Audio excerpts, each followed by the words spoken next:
कहानी लोमड़ी और अंगूर। विस्तार से 500 शब्दों में। एक दिन की बात है। एक घने जंगल में एक चालाक लोमड़ी रहती थी। वह निहायत होशियार और मौका शनास थी। एक गर्म दोपहर को, जब सूरज अपनी तपिश खूब बरसा रहा था, लब्बर सल को बाद लोमड़ी को बहुत जोर की भूख लगी।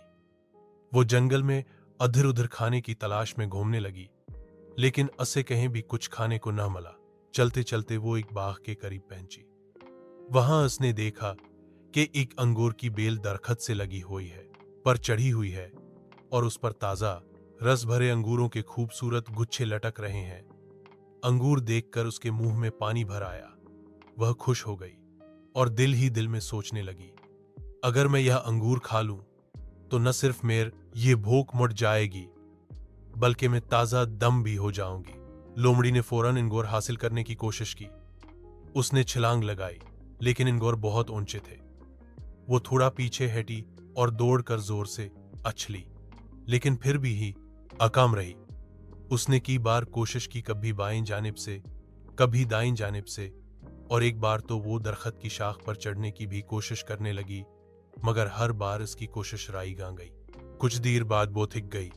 वो हिटकर हाँफने लगी। पसीने से शराबोर हो चुकी थी।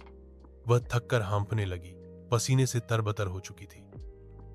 थोड़ी देर बाद जब उसे यकीन हो गया कि इंगूर तक पहुंचना उसके बस से बाहर है, तो वो हंसे और शर्मिंदगी के मले जले जज्बात के साथ खड़ी हुई। थोड़ी देर बाद जब उसे यकीन हो गया कि अंगूर तक पहुंचना उसके बस से बाहर है, तो वह गुस्से और शर्मिंदगी के मिले जुले जज्बात के साथ खड़ी हुई। उसने अधर उधर देखा, उसने इधर उधर देखा कि कहीं कोई इसे देख तो नहीं रहा। फिर वो नाक सकेड़ते हुए बोली, हो, ये इंगूर तो वैसे भी खिटे हैं, मुझे इनकी कोई जरूरत नहीं। मैं वैसे भी ये खाने नहीं आई थी।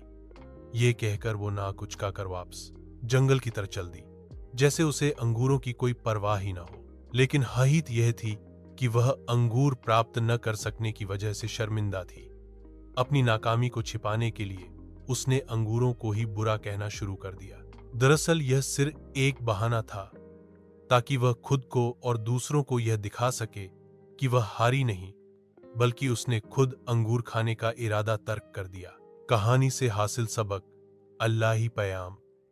इस कहानी से हमें यह सबक मिलता है कि अक्सर हम अपनी नाकामियों को छुपाने के लिए बहाने बनाते हैं।